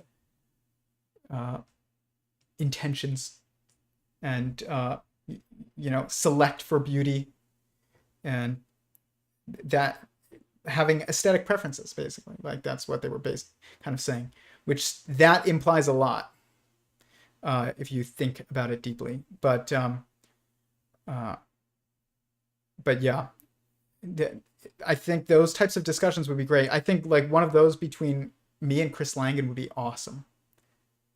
And but it's hard to not have it become a debate because it's my theory versus your theory, or it's hard to not just like. Sometimes I would want to just, if I'm interviewing somebody, and I've done this before on this channel with the interviews that I've done, where I interviewed someone, not someone interviewing me, is I've tried to just let them speak, and I've tried to ask good questions that get them to like speak and share. But the thing is that a lot of the people that I would want to have on have had that done already so many times by so many people and so many channels. It's like Chris Langan isn't even that common, but even he has explained the CTMU enough times to where like you could go and listen to him explain the basis of reality in multiple interviews that he's done. I'm in a kind of unique position, and I recognize that. I say that humbly, not in a gloating fashion, to where I'm working on the same problem as a lot of these people and have insights that are similar. And I would like to have a discussion that they can't have with anyone who's not doing that. And, that's what my goal is with this channel and the interviews that I have on this channel. But that is a hard thing to do because I honestly haven't really done it, and I haven't seen really very many people do it. It's happens rarely, but it does happen, but it's not common, and but it's a very rare for discussions about fundamental reality to have that and not have them devolve into my theory versus your theory. Like I was watching those Stephen Wolfram and Eric Weinstein discussion debate type of talk that was on Brian Keating's podcast. I was rewatching it or re-listening to it recently, and I would like to talk about it again at some point I have covered it in a very old stream, before there was any kind of coherence to these streams, really, but or standardization, I guess. But there at multiple points they have to like back up and stop, because Wolfram is like, I'm not doing the dueling theories discussion, and Eric keeps kind of wanting to bring it into like, this. He says at one point, he's like, if I'm wrong, then I would hope that it's you that's right, you or Garrett Lisi that's right. I hope you guys are right if I'm wrong, and may the best man win, basically. And it's like, this is not actually the way that we need to have this type of discussion, specifically with the fundamental theories or more fundamental theories, because of the issue of them not being able to be falsified and proved. You can't approach this as the same way as like, either it's this or it's that. We do this with like evolution and theology or creationism, and it's wrong to do that. Like, we have it wrong. Creationists who don't believe in evolution are wrong, and people who believe in evolution and not creationism are wrong. They are two dependent concepts, actually, at a fundamental level, and they are both truly exist. There are constraints that require naturally emergent structures to occur that are, selective and without, even in an obvious intentionality that's like more objective. And then there is also the fact that intentionality is the driving force of it all. So, which is creationism in a mature way, or an accurate way. So it's, my sentient singularity theory implies that there's only really one way to make a universe. And that God is so constrained that the way he had almost no choice in the rules regarding the universe, because of his own constraints are what constrain the way in which he constructs the universe. But it also implies that the creation of the universe had to be an intentional choice. Had to be. So if that's not creationism, then I don't know what is. And if the universe is so constrained that there's only one way that things could happen, and it's kind of, there's an equation aspect, and if this, then this, type of situation going on that is guiding the evolution of consciousness over time, not the evolution of the existence of consciousness, but the evolution of the experience of consciousness. Because consciousness didn't evolve. Consciousness is evolving always and always. That is what is evolving. There is nothing else outside of consciousness. But sentience. So, like, we need... A lot of these fundamental discussions are not about dueling theories. Not even creationism and evolution are dueling theories. You can't actually have a complete and coherent model of evolution that does not include creationism, and you cannot have a complete and accurate model of creationism without including evolution by natural emergence and selection and consequence. It's because free will and determinism are dependent concepts. You must have deterministic outcomes if choice is going to even be able to exist. And choice is what is determining of outcomes. So doesn't mean that it's always your choice that determines the outcome that you're thinking about, but it's always some choice, someone's choice. But because of that, creationism and evolution are not mutually exclusive. So if they're not mutually exclusive, then is the CTMU and sentient singularity theory going to be like dueling theories? Or geometric unity and sentient singularity theory even, which is They're even less. They're definitely not competing, um, uh, and neither is the CTMU. But the CTMU is an attempt at getting at what is more fundamental than geometric unity is attempting.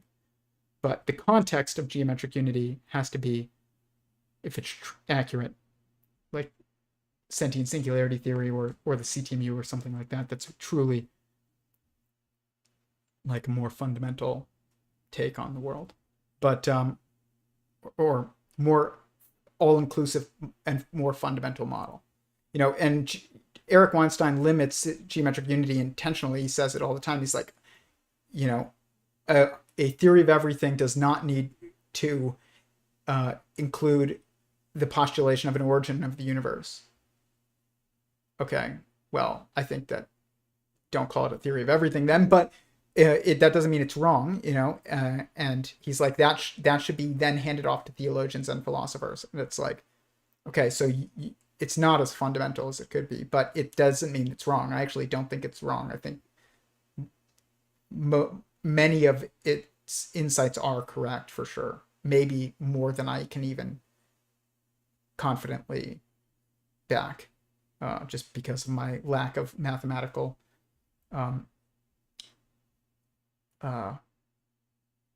literacy. But what's up, Torin? One of my next streams, speaking of, I know Torin will find this interesting. I don't know how many of the rest of you, but I built the coolest snake cage, guys. Over the past month, I've been slowly building it bit by bit because it's taken so much planning each step. Everything is built on the previous thing almost in a lot of things that you build. If you're going to build a house, first you almost have to know the final where the last brick is going to be placed before you lay the foundation of a house. If you want it to be well built, and that's just true of anything. And so it makes some things very difficult to build if you don't have like a process laid out. But I will show it on the next stream. It's very cool. It's got like amazing divider, and I built it from scratch out of aluminum and glass and plastic. It's very cool. Build things with your hands, especially if you're a guy. It's very important. Find a hobby that you like and then build something for your hobby. It will teach you a lot about the world and about how well you understand your own competency in the world as well, because it's easy. Brett Weinstein said this. He's like, the best classes in school are those in which the assignment is to build something that it either works or it doesn't, and it's self-evident. And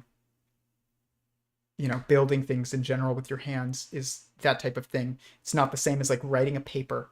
It's like, well, you write a paper, you put it out there, and the entire world could praise it and it could be wrong. And is that a success?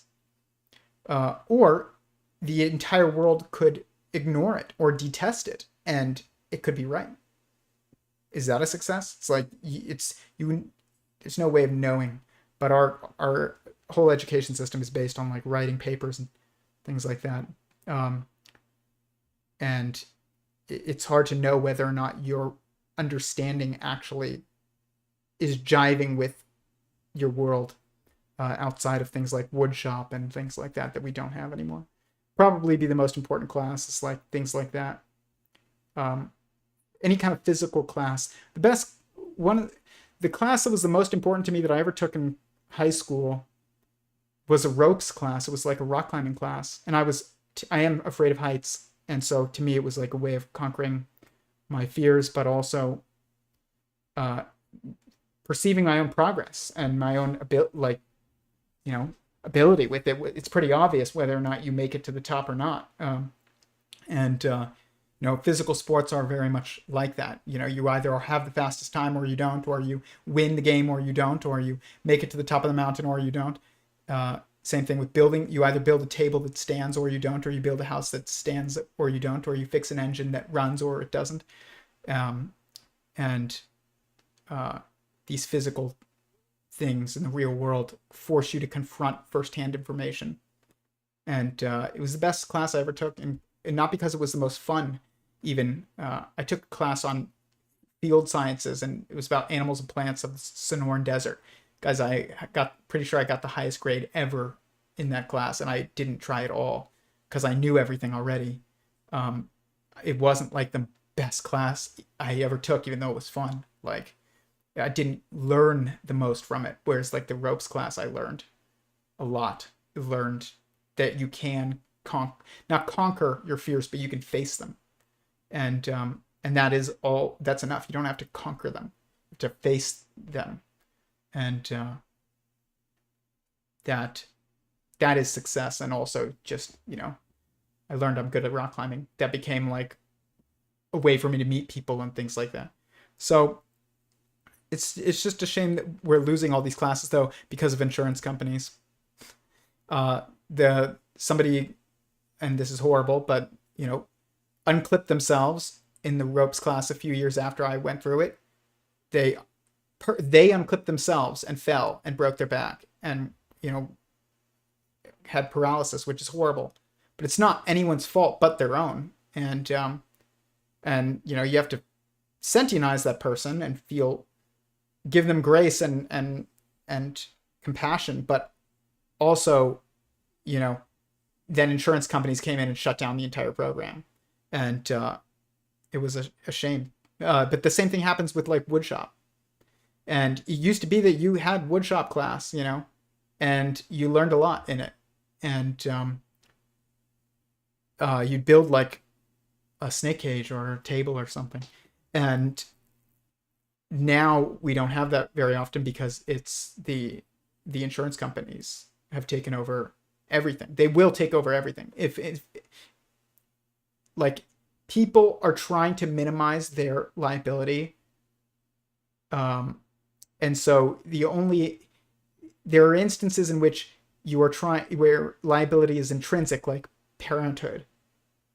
Liability is intrinsic. You can't get rid of it, even if you try. And if you try, then you're going to outsource your parenting to the schools, send your kid to school, and whether or not they're well educated, or whether or not they get hurt during the day, or whether or not they end up wise, you're going to blame the school. But really, you should blame yourself because you outsourced that. But any circumstance like that where we're not accepting of the liability that is intrinsic, like anonymous accounts online are one of these things that's like a problem, because you should take the consequences of what you say online. And I get it that there's a lot of things that you can't say without like being blacklisted and stuff like that. Say what you believe to be true, and say it as kindly as you can.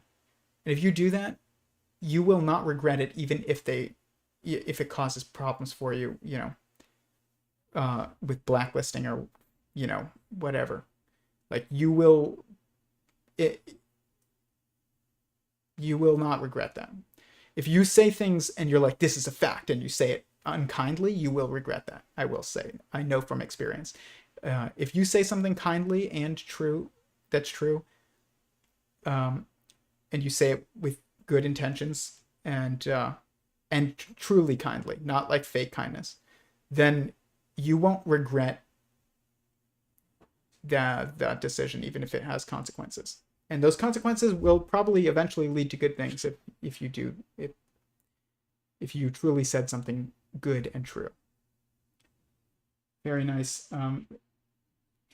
Much appreciate Aqua and Terrascaping. Is it bioactive? It will be bioactive, the cage that I built. I'll show it on the next stream. I'll take a video of it. It's very cool. But many of you will be like, I'm not interested in snakes, dude. What are you talking about? But, some people will be.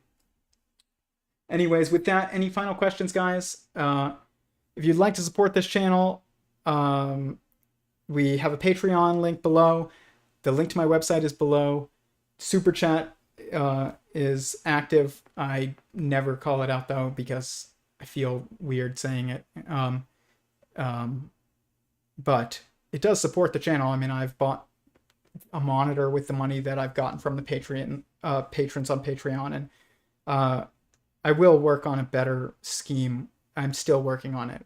regarding, people that monetarily support this. But the most important thing is share and like this if you found it valuable. And if you'd like to join our Discord discussions, they are open. They happen at 7 p.m. Pacific Standard Time every Thursday evening. So there will be one tomorrow.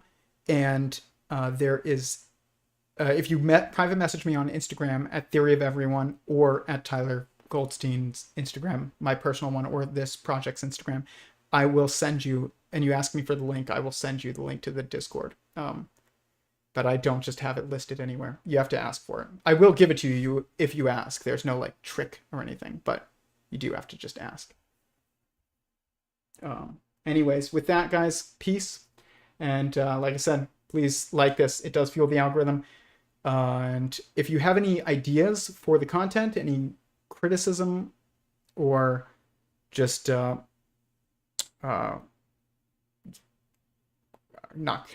I don't want to say constructive criticism, but any ideas that anything you want me to do more, do less, change, let me know. That doesn't mean I'm going to do it, but I'm curious what your thoughts are. And if you guys like the streams that I do where I'm not giving commentary as much, let me know in the comments below this video. If you like the commentary more, let me know. And like I said, I'm going to do both, but I do want to know what people think. So with that, peace, and speak to you guys next week.